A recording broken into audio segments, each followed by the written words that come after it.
ओम श्री गुरुवे नमः। सर्वे भवन्तु सुखिनः, सर्वे सन्तु निरामया, सर्वे भद्राणि पश्यन्तु माँ कश्चित् दुःख भाग् भवेत्। मित्रों, आप सबका अभिनंदन है।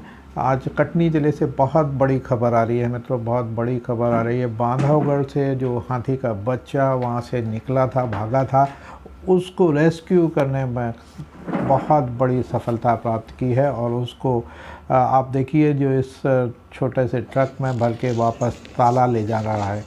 तो जो बांधवगढ़ नेशनल पार्क की जो रेस्क्यू दल था, वो सतत हाथी की जो अभी 10 हाथियों की मौत हुई, उसमें इस हाथी के बच्चे की माँ की मौत भी उसकी आंखों के सामने हुई। उसने तड़पते हुए उसको देखा है। मैं आपको वीडियो दिखा रहा हूँ, देखिए कैसे वो तड़प रहा है और कैसे उसके सामने उसकी मौत होती है।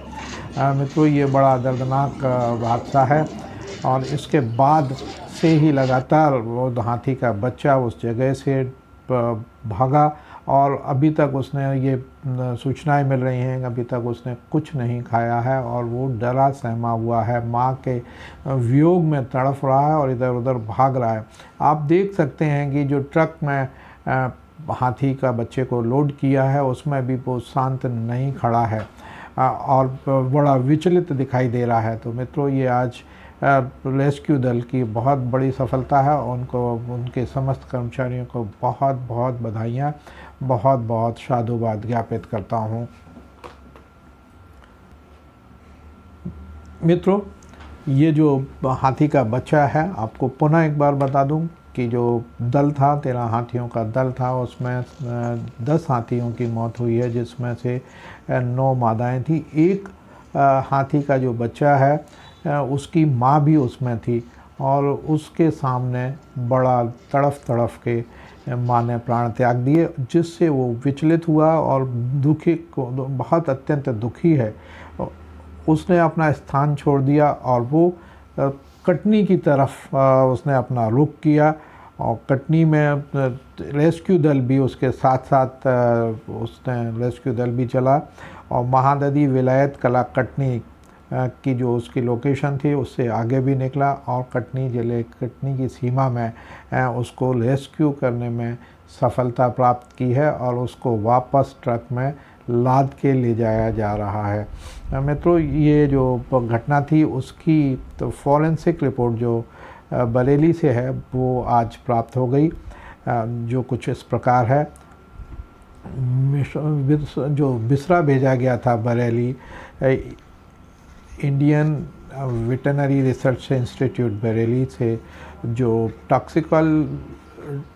टॉक्सिकोलॉजिकल रिपोर्ट के अनुसार नाइट्राइड भारी धातुओं के साथ साथ आर्गेनोफॉस्फेट, आर्गेनोक्लोरीन, पायरेथ्रॉइड और कीटनाशक के कार्बोनेट समूह की उपस्थिति के लिए नकारात्मक पाई गई, मतलब ये नहीं पाए गए। रिपोर्ट के अनुसार हाथियों को साइक्लोपियाजोनिक एसिड पाया जाना बताया गया है। मित्रों, इससे पहले मैंने अपने चैनल के माध्यम से आपको बताया था कि साइक्लोपियाजोनिक एसिड जो फंगल अटैक होता है, जिसकी कोदों की फसल पर फंगल अटैक होता है, जिससे साइक्लोपियाजोनिक एसिड उसमें पाया जाता है, जिसके कारण हाथी की मौत की संभावना बताई गई है।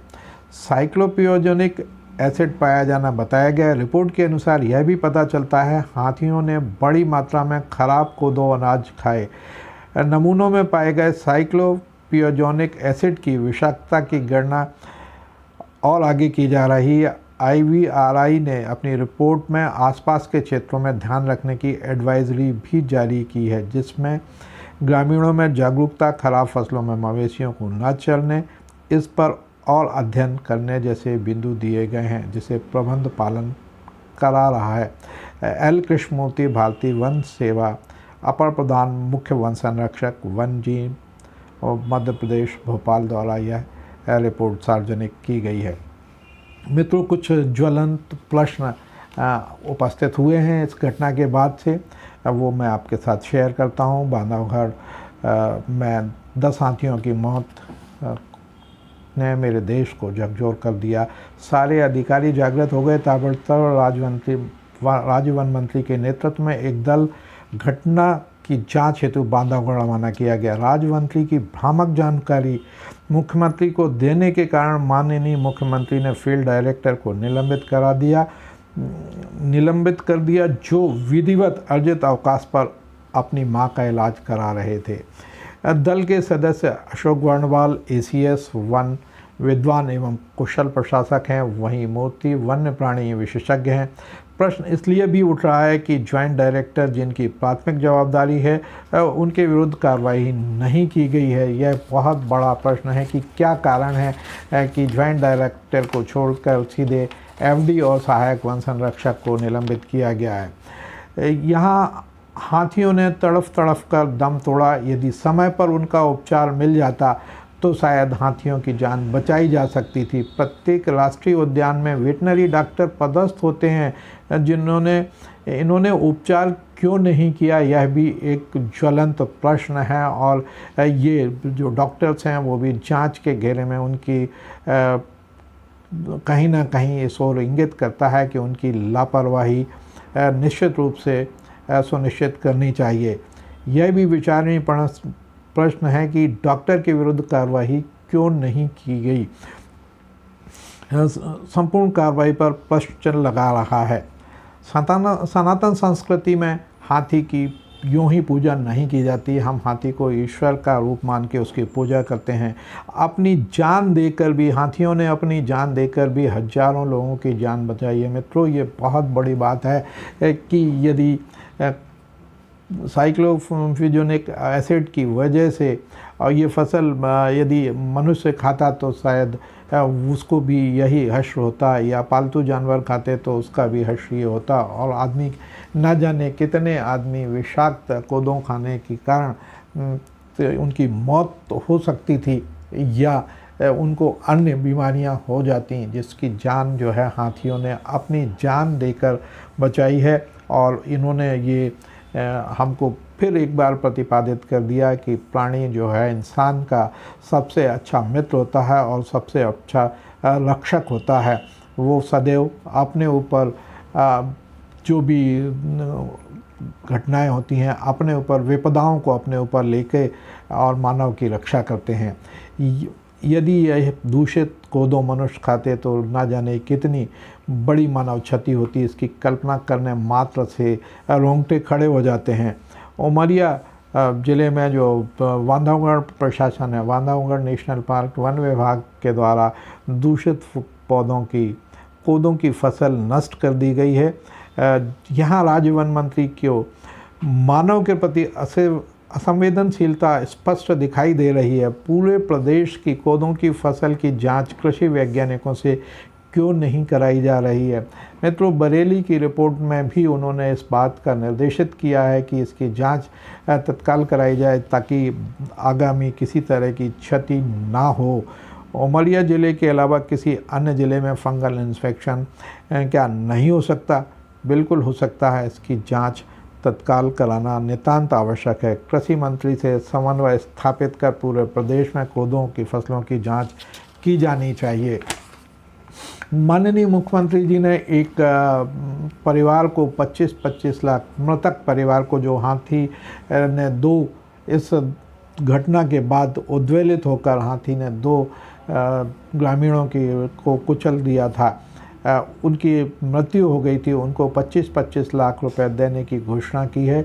यहाँ भी ग्रामीणों का मत है कि जो निर्धारित राशि है 8 लाख उनको दी जाती है, और अतिरिक्त राशि से यदि परिवार के एक सदस्य को 10,000 रुपये मासिक की नौकरी दी जाती तो लगभग 13 वर्ष से भी अधिक उनका पूरा परिवार आसानी से अपना पालन पोषण करने में सक्षम होता। तो 25 लाख के विरुद्ध में यदि नौकरी की दी जाती तो वो ज़्यादा अच्छा होता। वहीं जिन ग्रामीणों की फसल नष्ट की गई है उन्हें उचित मुआवजा तत्काल दिलाया जाए, यह ग्रामीणों की मांग है। जनचर्चा का विषय भी है कि JD और ज्वाइंट डायरेक्टर एवं वेटनरी डॉक्टर ने गांधी जी से माननीय राज्य मंत्री की भेंट करा दी, जिससे दिखाने के लिए नए योग्य अधिकारी को बिना किसी कारण के निलंबित करा दिया गया है। नए फील्ड डायरेक्टर श्री अनुपम सहाय की पदस्थिति की गई है। उन्हें व्यवस्था सुधारने हेतु खासी मशक्कत करनी होगी। अंत में प्रशासन जागृत होकर प्रदेश के अन्य जिलों की कोदों की फसलों की समय रहते जांच कराए, संभावित दुर्घटना से मानव पशुओं की रक्षा करेगी। यह एक बहुत बड़ा ज्वलंत प्रश्न है और मैं आप चैनल के माध्यम से यह बात आपकी शासन तक पहुंचाना चाहता हूं कि इसकी शीघ्र जांच कराई जाए ताकि समय रहते हुए इस फंगाई को नष्ट किया जा सके और भविष्य में इस तरह से कोई जनहानि या पशु हानि ना हो। और भविष्य में भी कृषि वैज्ञानिक इस बात का ध्यान रखें कि फंगल इन्फेक्शन कोदों की फसल में यदि पाया जाता है तो दवाई का छिड़काव करा के समय रहते उसको बचाया जाए। यह एक अनुकरणीय कदम होगा और कृषि वैज्ञानिकों को इस ओर ध्यान देना होगा। मित्रों, ये छोटी सी जानकारी है मैंने आपके साथ साझा की। आशा है आपको पसंद आएगी। मेरे चैनल को शेयर अवश्य